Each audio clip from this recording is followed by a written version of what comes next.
Es un privilegio, hermanos, hoy iniciar esta serie de mensajes de las 5 solas en este mes de noviembre, mes de aniversario de esta iglesia. Y quiero darle la gloria a Dios por todo esto. El título del mensaje de hoy es Sola Escritura. Sola Escritura es la primera sola que vamos a tocar en esta serie de mensajes.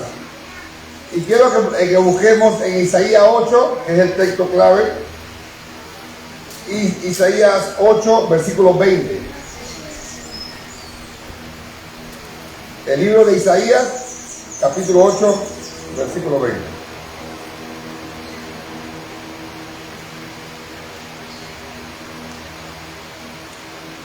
Dice la palabra: a la ley y al testimonio, si no dijeren conforme a esto, es porque no les ha amanecido. La Biblia, hermano, nos ordena en Judas, versículo 3, que contendáis ardientemente por la fe que ha sido una vez dada a los santos. Quiero decir, hermano, que esto no es una tarea fácil. Se hace complicada por múltiples ataques a la verdad cristiana que marcan en nuestra época contemporánea. Hoy por hoy han surgido dentro de la iglesia llamadas evangélicas muchos ataques a la palabra. Por ejemplo, hoy se declaran nuevos apóstoles, profetas, profetizas, declaraciones como declaro, proclamo, recíbelo. El movimiento del evangelio de la prosperidad, hermano. ¿Y cuánto han escuchado esta frase? No te vayas sin tu milagro. Esa es muy popular en las iglesias. No te vayas sin tu milagro. Proclama esta noche de milagros. Toda una serie de herejías y de aberraciones, hermano. Y uno se pregunta, ¿de dónde vienen tantas doctrinas distorsionadas? ¿De dónde? ¿Por qué el hombre ha inventado tantas doctrinas no bíblicas? Bueno, a la verdad es que solamente viene de una sola cosa. Es que todo lo que es opuesto a lo que vamos a ver hoy, en esta mañana de sola escritura, proviene todo esto. Cuando una iglesia, cuando un hermano no abraza el principio de sola escritura, entonces puede hacer el uso de todo tipo de visión, de revelación, de sueños, de viajes al cielo, viajes al infierno, etcétera, etcétera, etcétera. Todos los días hay algo nuevo. Y este es el problema, hermano, que hay en las iglesias latinas. Y hoy vamos a hablar de esto, hermano. Solo escritura. Un libro, hermano, que me ayudó mucho en la preparación de este mensaje, y lo voy a estar usando en el mensaje, es del pastor Miguel Núñez, que se titula Enseñanzas que transformaron el mundo. Y se lo recomiendo, cuando puedan comprarlo y leerlo, léalo, hermano. Así que iniciamos, hermanos. Quiero decirles que el miércoles 17 de abril de 1521, Martín Lutero fue llevado ante la Dieta de Worms, una asamblea imperial compuesta por las autoridades de los príncipes del Sacro Imperio Romano Germano. Ante su primera comparecencia, esa noche a Lutero se le pidió que se retractara de sus escritos, de 41 de sus 95 tesis que clavó en la puerta de la iglesia de Wittenberg. el 31 de octubre de 1517. Bajo presión, hermano, bajo presión, Lutero solicitó 24 horas más para pensar y meditar en su respuesta que le estaban pidiendo ese día 17 de abril del año de 1521. Así que al siguiente día, el jueves 18 de abril, Lutero compareció ante el gran tribunal, hermano. Ahora con una asistencia mucho mayor, y dio una amplia respuesta en alemán, pero luego se le pidió que lo hiciera en latín. Así que su interlocutor, Johann Eck, le interrumpió en algún momento de su respuesta y le comunicó que no había respondido la pregunta que se le hizo acerca si se retractaba o no de sus escritos. Le dijo: a usted se le requiere ahora que dé una respuesta sin cuernos. ¿Repudia usted a sus libros o las cosas escritas en ellos? Lutero respondió: ya que su más serena majestad y todos sus príncipes requieren una respuesta clara, simple y precisa, yo le daré una sin cuernos ni dientes. Y es esta. Se las leo tal como estaba en el libro. Yo no puedo someter mi fe al Papa y a los concilios, porque está tan claro como el día que ellos han errado continuamente y se han contradicho a sí mismos, a menos que yo sea convencido por el testimonio de la Escritura o por razones evidentes, me mantengo firme en las Escrituras por mí adoptadas. Mi conciencia es prisionera de la palabra de Dios y no puedo ni quiero revocar ninguna, viendo que no es seguro o justo actuar contra la conciencia. A Dios que me ayude. Amén. Esa fue la respuesta de Martín Lutero ante ese concilio, hermano. Así que Lutero, ese día,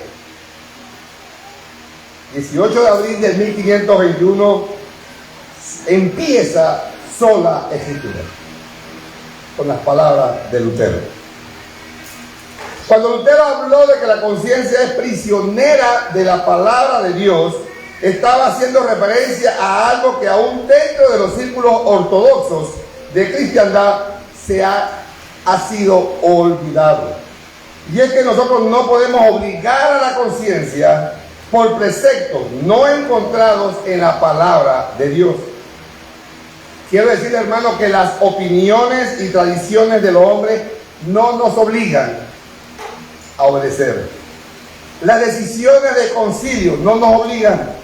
Las bulas papales no nos pueden obligar. Hermano, los credos no nos pueden obligar. Inclusive las confesiones de fe no nos pueden obligar a ir en contra de la palabra de Dios. Solo la palabra de Dios ata la conciencia del hombre.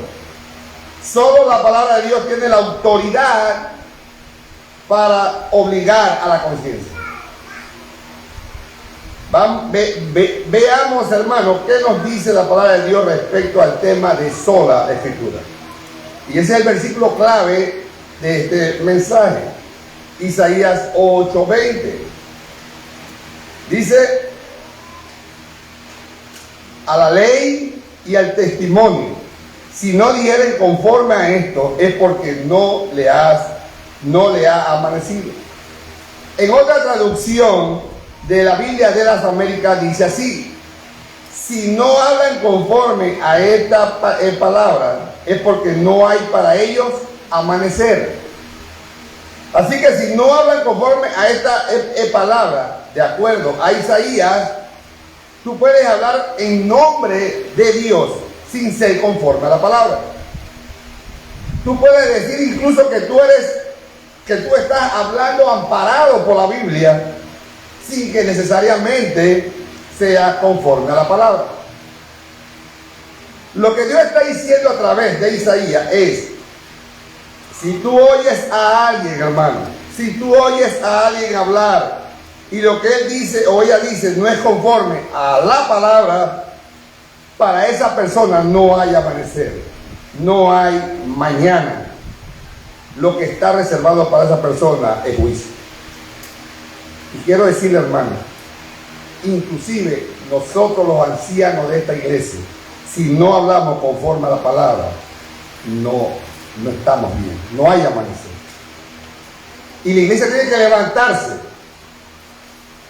por lo que se está predicando, si no es conforme a la palabra. La palabra, hermano, es luz.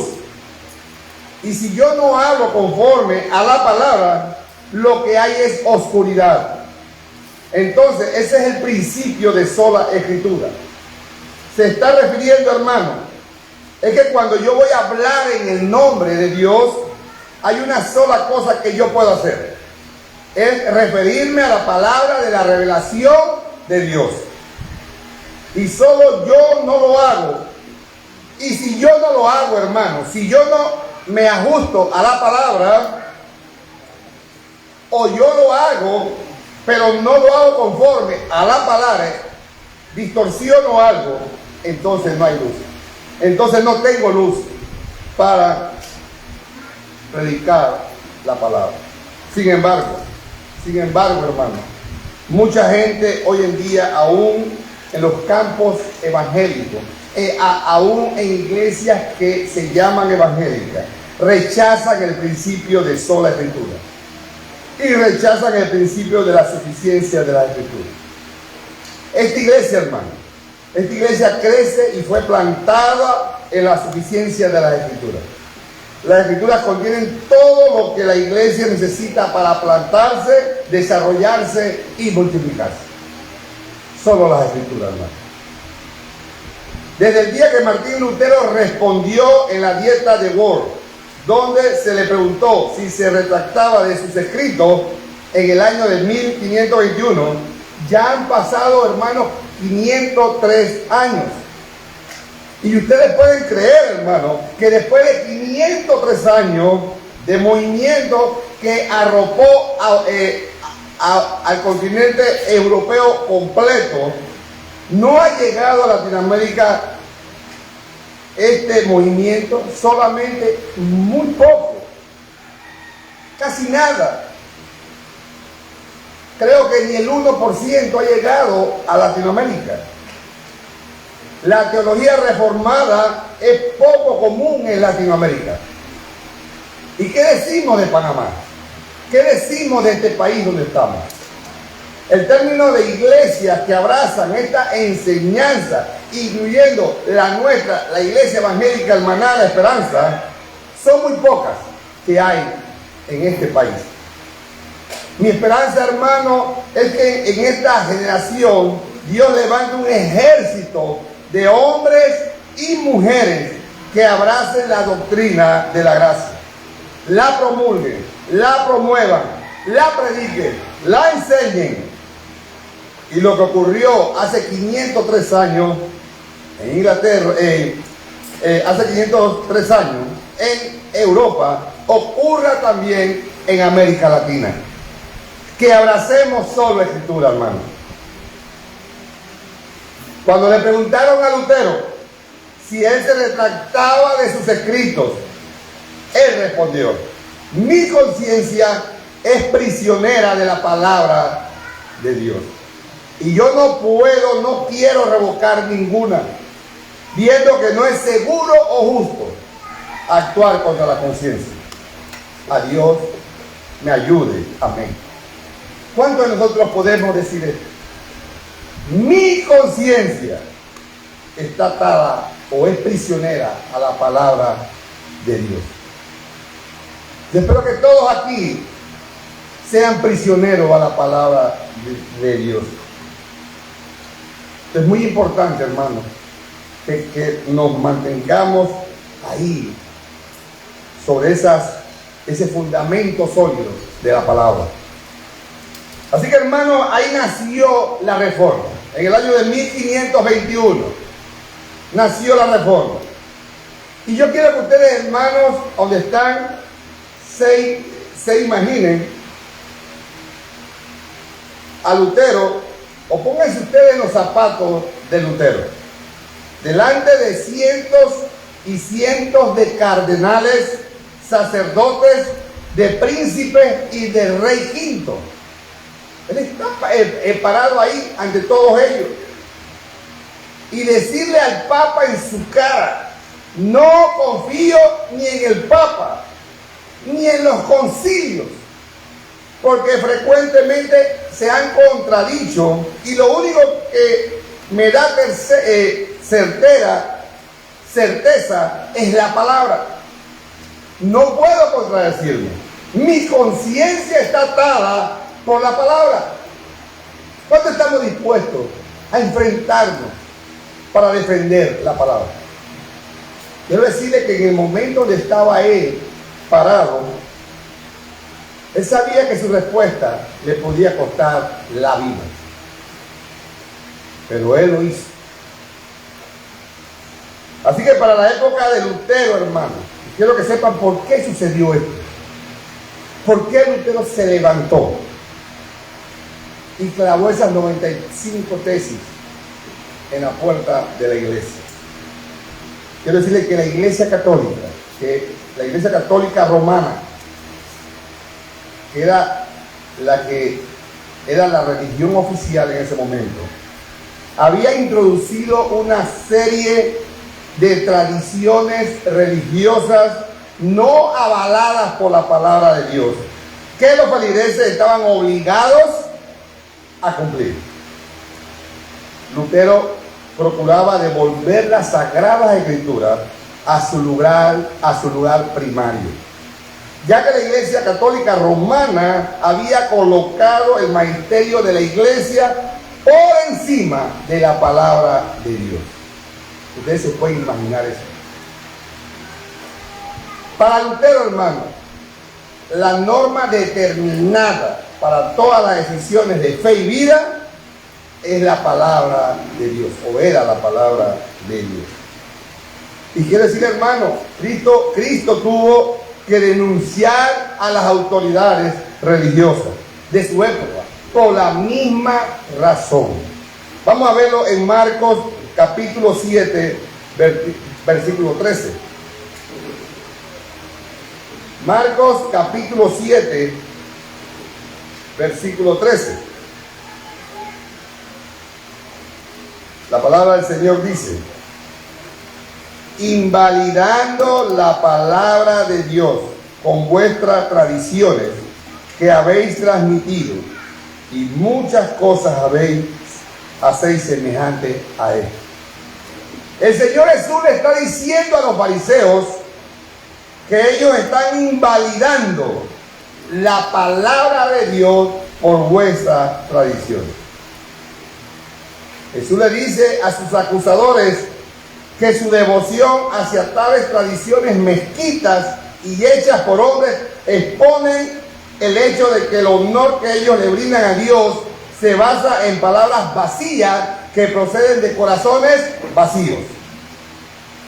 Todo aquel que pone tradiciones a la misma altura que la Biblia son hombres vacíos,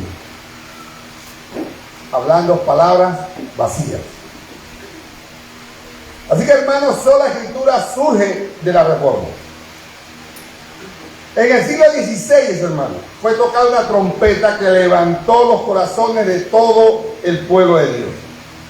Esa trompeta tocada fue un llamado a la sola escritura, la cual es una frase latina que se refiere a las escrituras únicamente.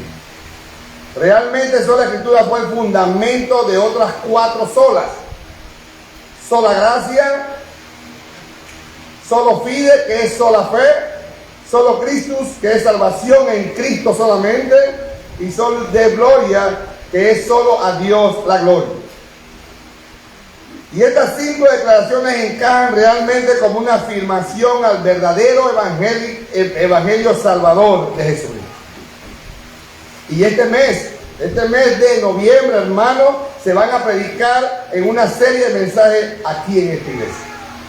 Así que les invito, hermanos, para que vengan a escuchar estas olas. Así que, hermanos, los cimientos sobre la cual descansa la iglesia de Cristo es por sola escritura. Ahí, sobre la palabra. Esa es la base de la palabra en la iglesia. Todo aquello en lo que creemos, todo lo que obedecemos, todo lo que consideramos, hermanos, como el valor de las convicciones de nuestra alma, deben estar basados sobre los cimientos estables de la palabra. La Iglesia Católica Romana, en tiempo de Martín Lutero, dijo en el Concilio de Trento, un concilio que se hizo para ir en contra de lo que decía Martín Lutero: colocamos la Escritura más las tradiciones de la iglesia. La Escritura y las jerarquías eclesiásticas, las Escrituras y los concilios de la iglesia, las Escrituras y la autoridad papal. Y los reformadores dijeron: no podemos obedecer eso. Debemos regresar a la Biblia en sola escritura. Son las escrituras únicamente. Al mismo tiempo dijeron no a los anabautistas y a los libertinos que querían añadir sus sueños y visiones y sus nuevas revelaciones proféticas. Los reformadores dijeron no, son únicamente las escrituras.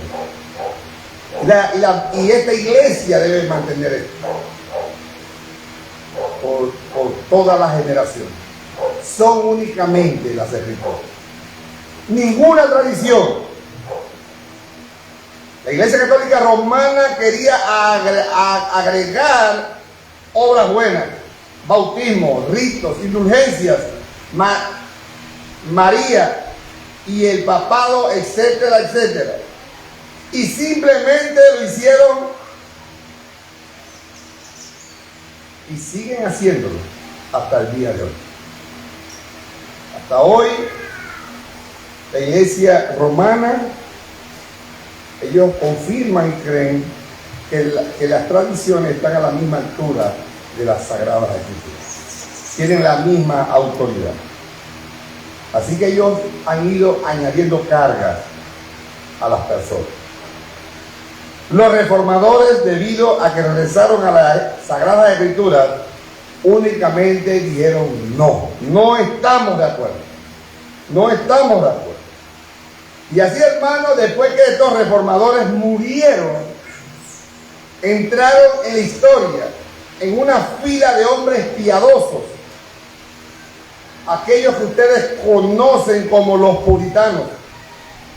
En la época de los puritanos realmente comenzó a mediados del siglo XVI. Y este movimiento puritano buscaba purificar la iglesia de Inglaterra y traer a la iglesia al regreso de la pureza de sola escritura, sola gracia, sola fe, solo Cristo y solo la gloria a Dios. Fueron estos puritanos que fueron tan poderosamente usados por Dios.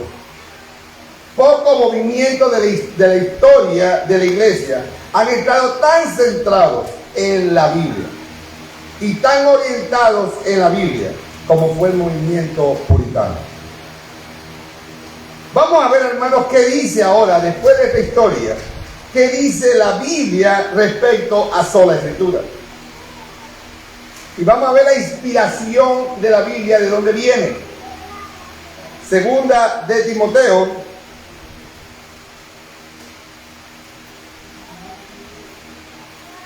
segunda de Timoteo 3:16,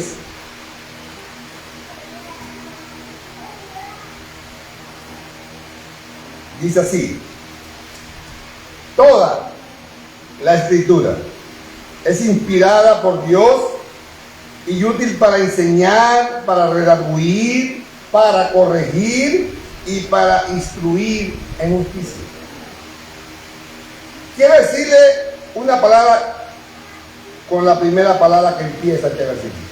¿Qué dice? Toda. No un poquito.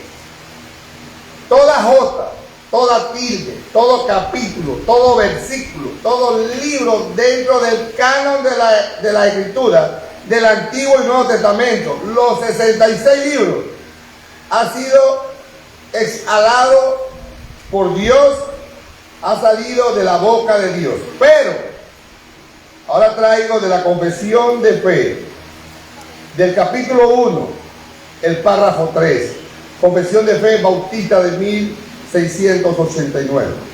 Dice así: los libros comúnmente llamados apócrifos, no siendo de inspiración divina, no forman parte del canon o reglas de la Escritura, y por lo tanto no tienen autoridad para la iglesia de Dios, ni deben aceptarse ni usarse, excepto de la misma manera que otros escritos humanos. Los libros apócrifos no son parte del canon. Solamente los 66 libros que componen el Nuevo y el Antiguo Testamento. Estos libros son exhalados, hermanos, por Dios. Han salido de la boca de Dios. No fueron, hermanos, los autores inspirados. Fueron 40 autores. En 1600 años que se escribió todo el canon. Fueron 40 autores, pastores, reyes, doctores. Había de todo, hermano. En 1600 años se escribió toda la Biblia. Pero no fueron ellos los que fueron inspirados. No. Sino que fueron las Escrituras las que fueron inspiradas. Los autores fueron los instrumentos en la mano de Dios que registraron lo que Él quiso que ellos escribieran. Vamos a buscar Mateo 4:4.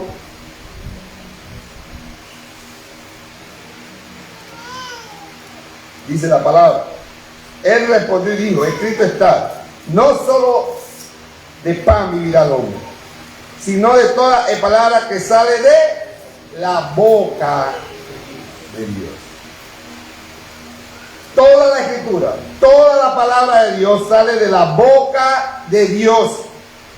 Es como si la Biblia, es como si la revelación divina hubiera descendido directamente de Dios a nosotros. Vamos a ver qué dice Hebreos 4:12. Me fascina este versículo. Me fascina este versículo. Hebreos 4:12 dice: porque la palabra de Dios es viva y eficaz y más cortante que toda espada de dos filos, que penetra hasta partir el alma y el espíritu, las coyunturas, los tuétanos, y discierne los pensamientos y las intenciones del corazón. Hermano, este libro está vivo.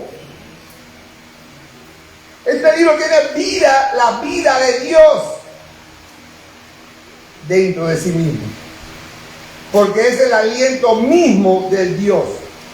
Es inspirado por Dios. Yo creo que el mejor psicólogo, el mejor psiquiatra que existe sobre la tierra es este libro.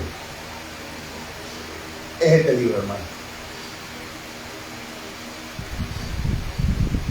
La Iglesia de Jesucristo se le ha entregado, hermano, una responsabilidad monumental. La Iglesia es denominada en Primera de Timoteo 3:15, la Iglesia del Dios vivo. Y vamos a buscarlo, hermano. Primera de Timoteo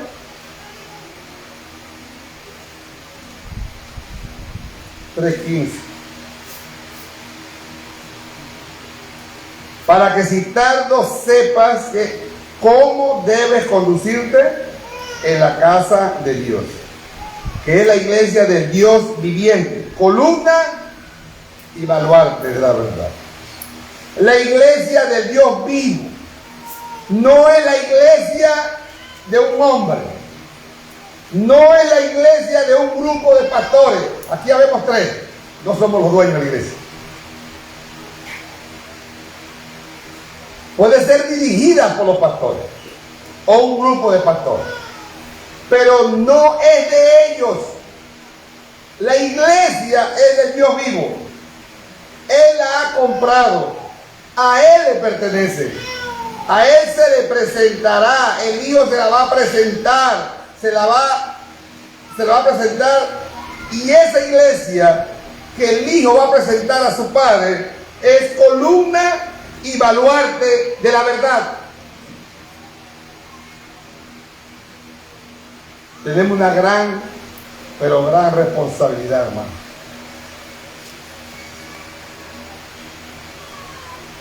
Una iglesia, hermano, una iglesia que no hable la verdad, que no use sola escritura, es una iglesia que no es fiel a Dios.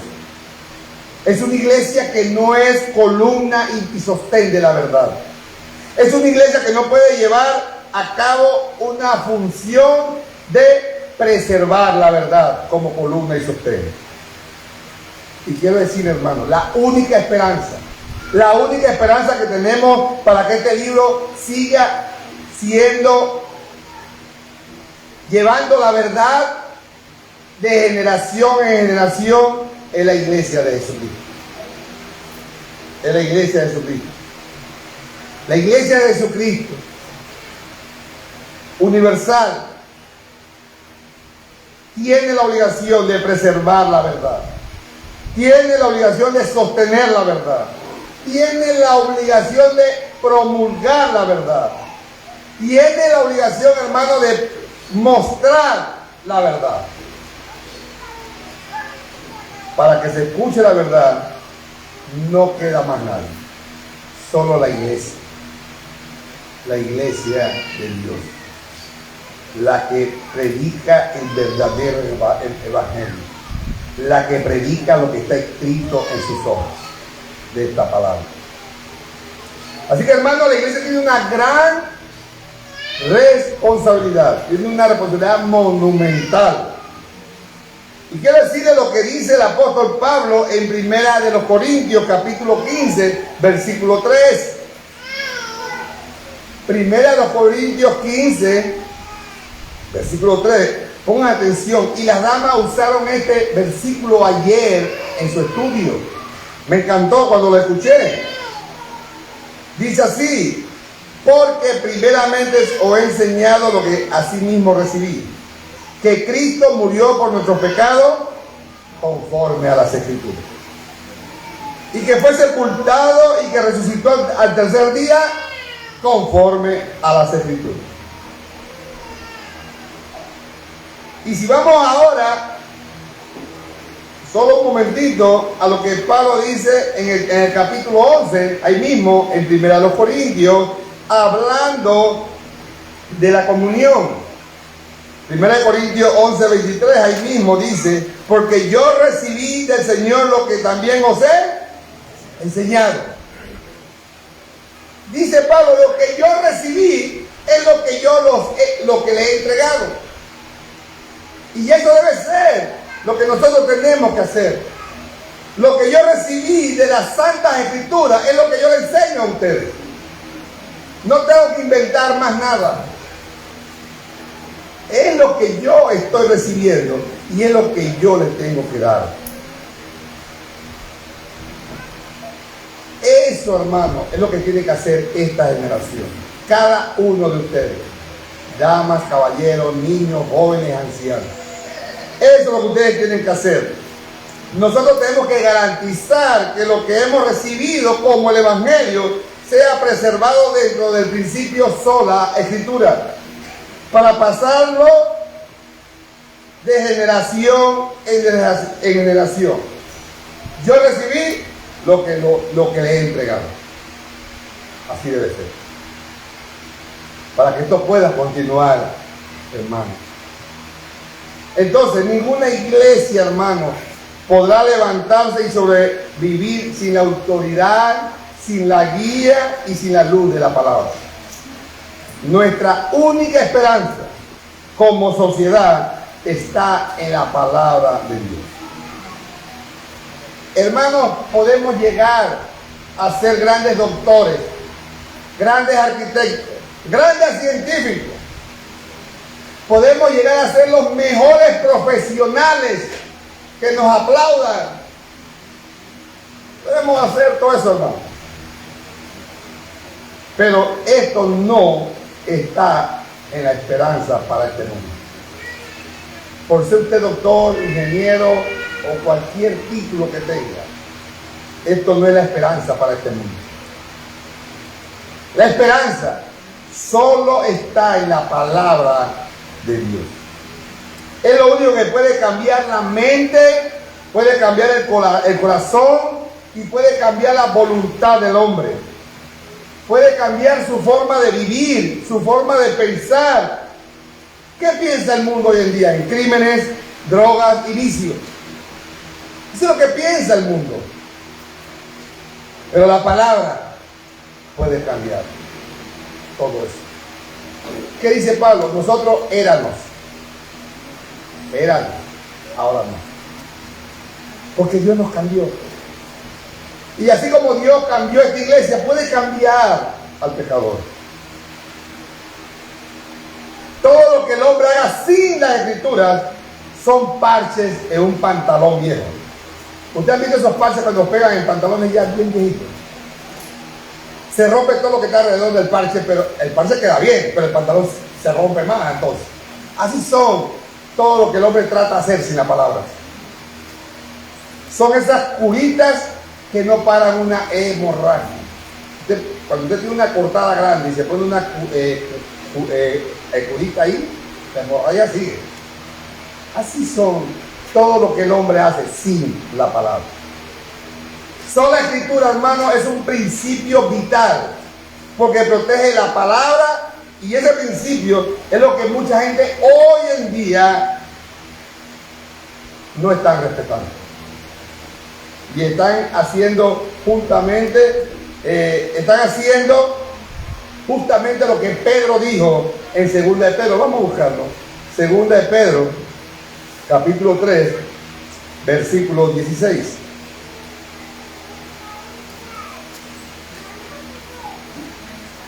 Segunda de Pedro 3:16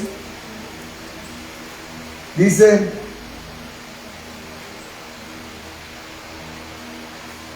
vamos a leer del versículo 15, que es bueno para entenderlo. Y tener entendido que la paciencia de nuestro Señor es para salvación, como también nuestro amado hermano Pablo, según la sabiduría que le ha sido dada, os ha escrito casi en todas sus epístolas, hablando en ella de estas cosas, entre las cuales hay algunas difíciles de entender, las cuales los indoctos e inconstantes tuercen, como también las otras escrituras, para su propia perdición. Aquí Pedro está hablando del apóstol Pablo. Y dice que entre todas sus escritos, en sus epístolas, hay algunas muy difíciles de entender. Y sí, hermano, hay muchas difíciles de entender. Ahora veamos algo de sola escritura. Sola escritura no dice que todo lo que está en la palabra está claro. No. Hay cosas que son difíciles de entender. El apóstol Pedro dice que el apóstol Pablo habló cosas difíciles de entender. Y quiero decirle que Pedro vivió en el primer siglo y era apóstol. Imagínate, para Pedro, que caminó con Jesús 3 años, fue enseñado por el mismo Jesús. Había cosas difíciles de entender. ¿Cuánto más nosotros ahora, hermano?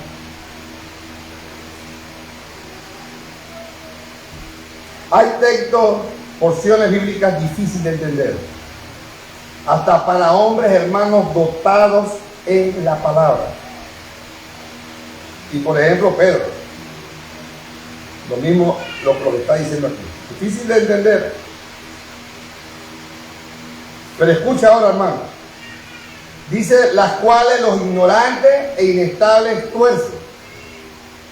Ahora podemos pensar, bueno, el pastor, sí, si son difíciles de entender, uno puede entenderlas mal y las tuerce. Pero aquí no dice eso. Aquí dice, difíciles de entender, las cuales los indoctos e inconstantes tuercen. ¿Y qué me dice? ¿Y qué dice más adelante? Como también las escrituras, como también las otras, las fáciles. Entonces ellos tuercen las difíciles y las fáciles. ¿Por qué las tuercen? Son ignorantes de la palabra de Dios que Él ha revelado. Estas personas son inestables, hermano. Eso es lo que nosotros vemos en el movimiento del evangelio contemporáneo, hermano, de hoy. ¿Qué hablan? Muchos señales, prodigios, nuevos apóstoles, profetas, patriarcas, el dichoso evangelio de la prosperidad. Hermano, gente torciendo las escrituras, gente torciendo las santas escrituras, hermano. Y no solamente las difíciles de entender, sino también las claras, las fáciles de entender. Tuercen todo para su propio beneficio. Todo este movimiento viene de gente que no ha abrazado el principio de sola escritura. Y gente a veces, muchas veces, hermano, que predican en un púlpito y no han nacido de nuevo. Se llaman pastores y no han nacido de nuevo. Qué triste, hermano. Solamente la Biblia es inspirada por Dios. La inspiró de manera completa, hermano. El canon se cerró. Lo que no está escrito en este libro ya no se puede poner. La revelación de Dios está completa. Si en este tiempo hubiera nuevos apóstoles como los 12 y ellos dan una revelación nueva, entonces todos los días o todas las semanas hay que hacer una Biblia nueva, porque ellos cambian todo. Pero ya no hay apóstoles, hermano. Todos los apóstoles de hoy en día son farsantes.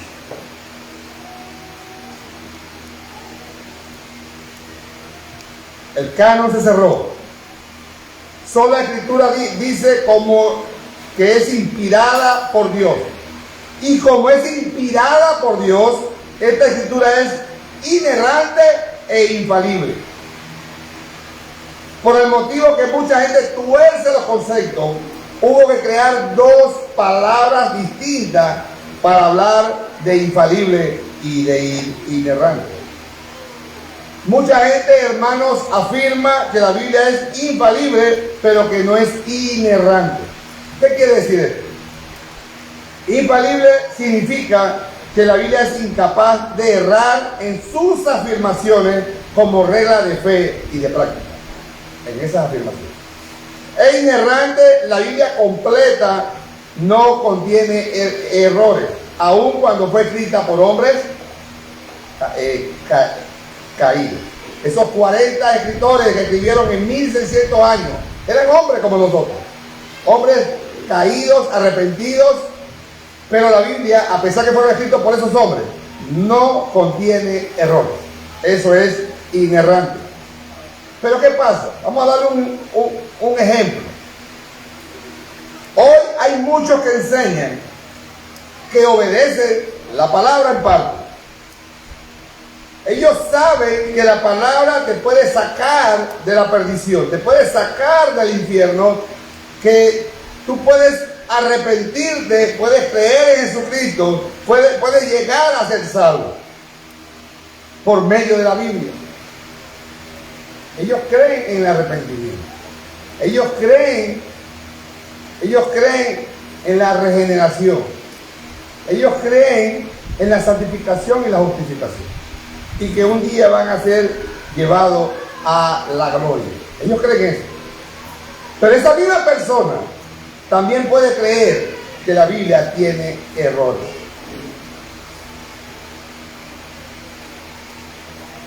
Una cosa que un punto que muchos no creen hoy en día, que predican la palabra, es sobre el tema del diluvio. Ellos creen que fue una historia que se puso ahí, pero que nunca sucedió.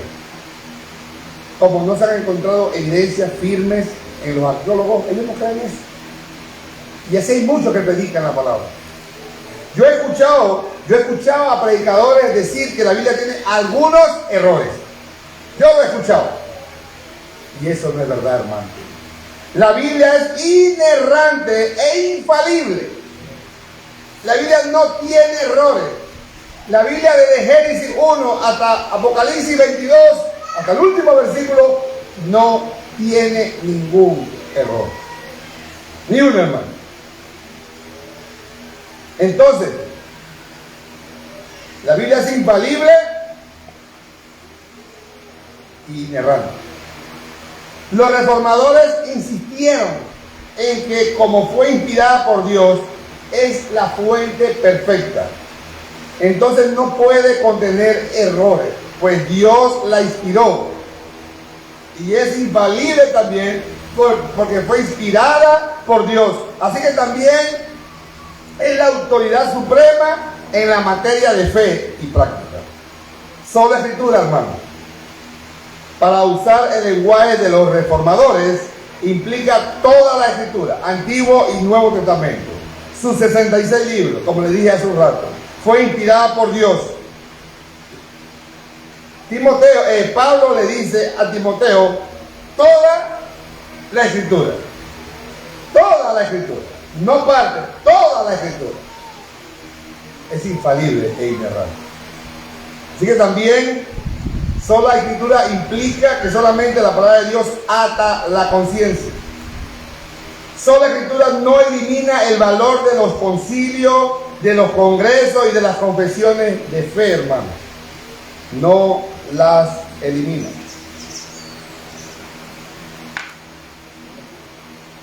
La confesión bautista de fe, que es la que nosotros abrazamos, hermano.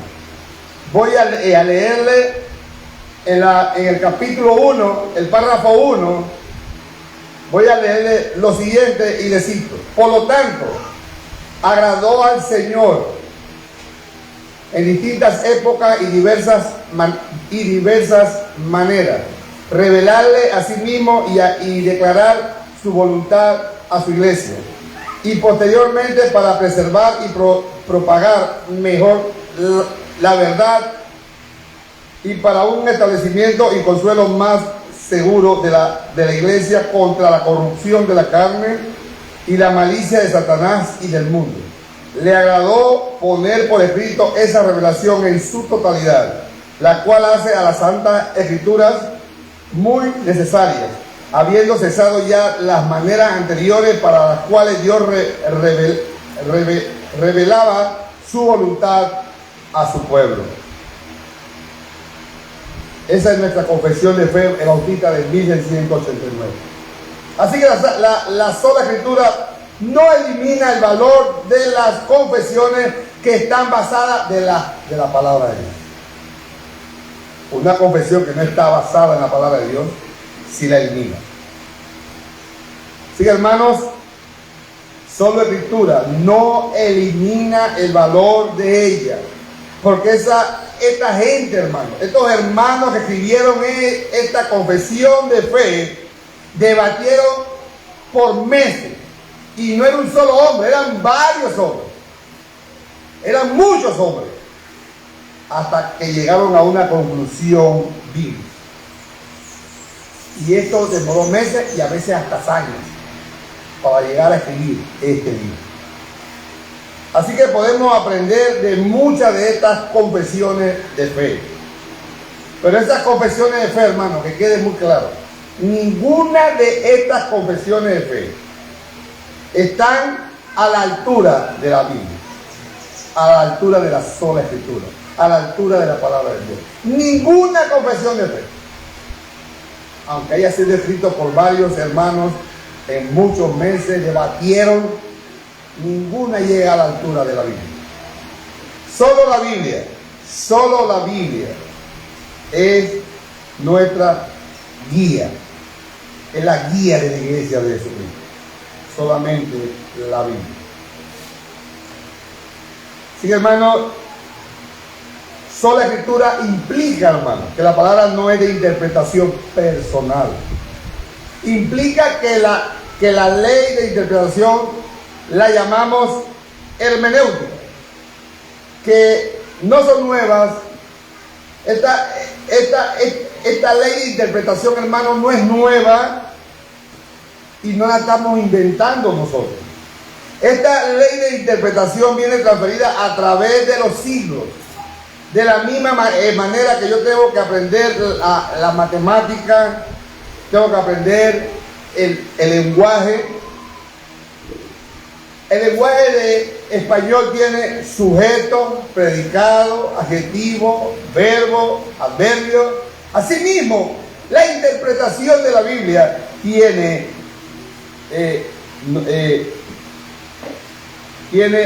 hermano, la hermenéutica que nos enseña a la interpretación de la Biblia.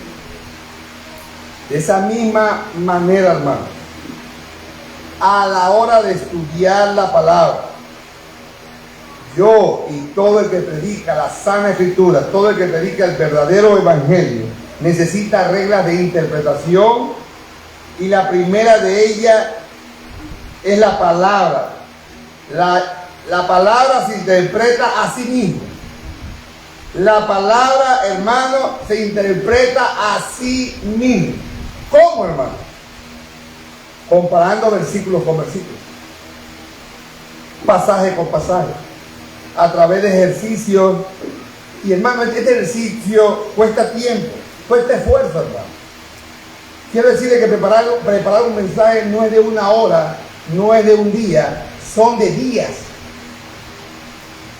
Hermano, 10, 15 días para preparar un mensaje, para exponerlo aquí en una hora. Porque hay reglas de interpretación. Y la primera es que la Biblia se interpreta a sí misma. Esa es la primera. Sola escritura también implica que yo no puedo despegarme del pasado. Yo no puedo despegarme del pasado.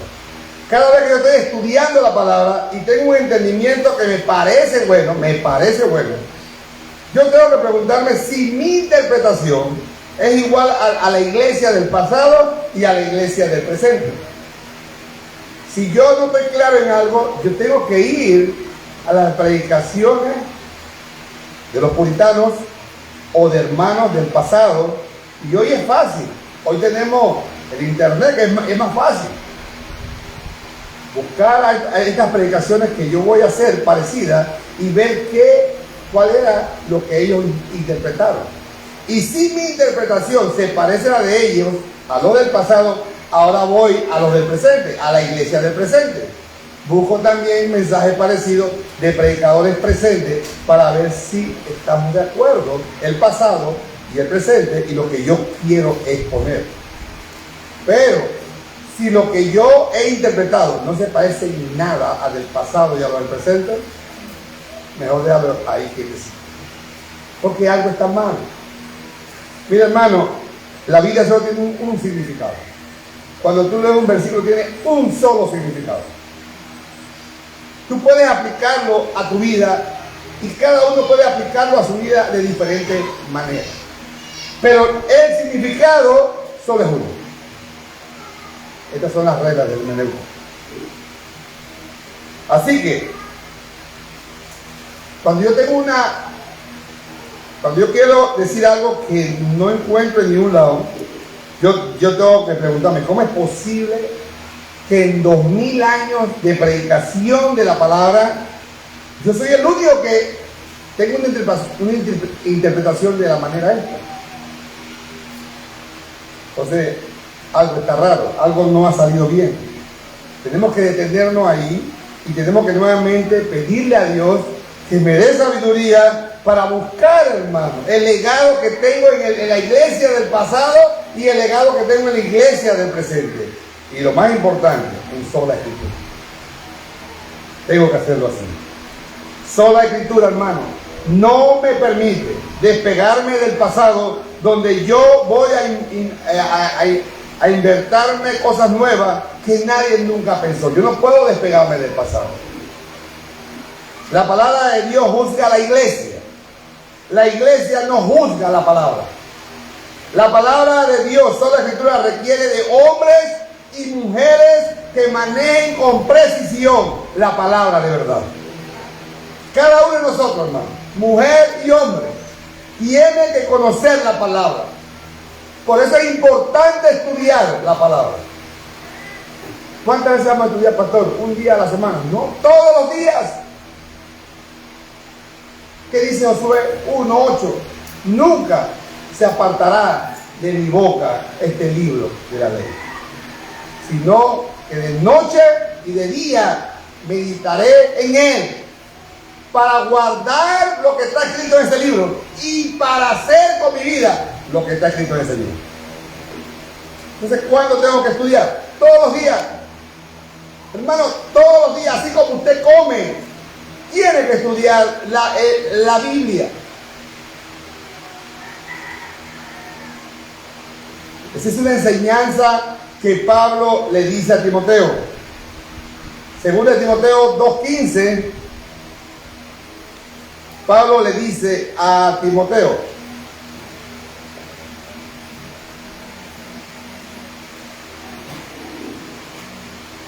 según de Timoteo 2:15 dice: procura con diligencia presentarte a Dios aprobado, como obrero que no tiene de qué avergonzarse, que usa bien la palabra de verdad. Procura nunca desviarte ni para la derecha ni para la izquierda. Ninguno de nosotros, hermanos, es infalible. Todos fallamos. Y miren el juicio que Dios da para los que se desvían. Apocalipsis 22, versículos 18 y 19. Por eso, hermanos, cuando llegamos a predicar aquí, ustedes no se dan de cuenta, pero yo llego temblando aquí. Cada vez que yo voy a predicar la palabra, yo llego temblando. Porque yo puedo caer muerto aquí si predico una herejía. Ustedes no se dan de cuenta, hermano, pero todo mi cuerpo tiembla. Dice Apocalipsis 22, 18: yo testifico a todo aquel que oye la palabra de la profecía de este libro. Si alguno añadiere a estas cosas, Dios traerá sobre él las plagas que están escritas en este libro. Si alguno quitare de la palabra del libro de esta profecía, Dios quitará su parte del libro de la vida y la santa ciudad, de las cuales están escritas en este libro.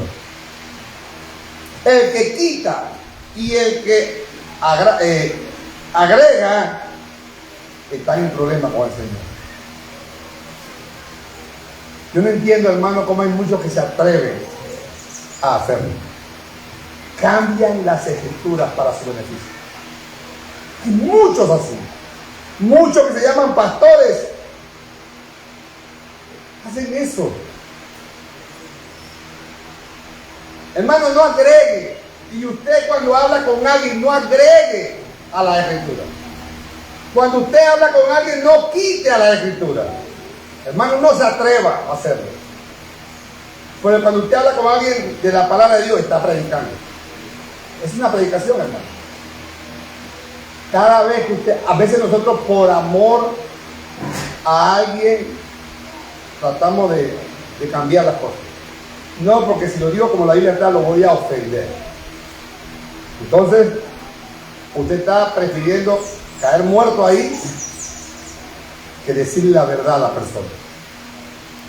Usted tiene que enseñar lo que la Biblia está diciendo, aunque la gente se ofenda. Y muchos, hermanos, muchos murieron por decir la verdad. El mismo Cristo murió por decir la verdad. Mantengámonos, hermanos, en sola escritura. Solo la palabra de Dios. Ningún predicador es infalible. Por lo tanto, ningún predicador puede declarar que es perfecto. Pues cuando te paras delante a predicar la palabra, ¿qué podemos decir, hermano? ¿O qué yo puedo decirle al Señor cuando me paro aquí delante de ustedes? El Señor, hasta donde pude indagar, hasta donde pude investigar, hasta donde pude escudriñar, hice el mejor esfuerzo. Y es lo que yo he entendido. Eso es lo que debemos entender en nuestro corazón. Tratar de hacer todo lo que es posible para no predicar una herejía. Conclusión, hermano. Lutero respondió el día de su defensa ante la asamblea de Worms: mi conciencia es cautiva de la palabra, rechazando así todo lo que el hombre añadió o quitó de la Santa Escritura. Solo la Escritura implica que la palabra de Dios es la máxima autoridad del creyente. Y todas sus enseñanzas demandan obediencia de parte de los hombres. Y de no hacerlo, incurren en pecado. Solo la Escritura juzga a la iglesia y a sus maestros, no al revés. Solo la Escritura requiere de hombres y mujeres que manejen con precisión la palabra de verdad. Solo la Escritura protege la revelación de Dios, la integridad del nombre de Dios y proclama la gloria de Dios. Pongámonos en pie. Padre Celestial, te alabamos, Señor. Te damos gracias, Señor, por estos hombres que tú usaste como instrumento para que allá en el siglo XVI levantaran la voz y proclamaran solo Escritura. Proclamaran, Señor, esa voz que se escuchó en toda Europa. Volvamos a sola Escritura. Dejemos aparte todo lo que no está en la Biblia. Todas esas tradiciones dejémoslas a un lado. Sigamos sola Escritura. Padre, te ruego por esta iglesia. Te ruego por las iglesias de Panamá, de América Latina, Señor, que proclamemos solo Escritura para que tu palabra llegue a cada oyente, tal y como está escrito, así como dijo Pablo: lo que recibí es lo que doy, las santas Escrituras. Padre, gracias por tu palabra. Te alabamos, Señor, y te damos toda la gloria y la honra, Padre, en el nombre de Jesús. Amén. Pueden sentarse, hermano.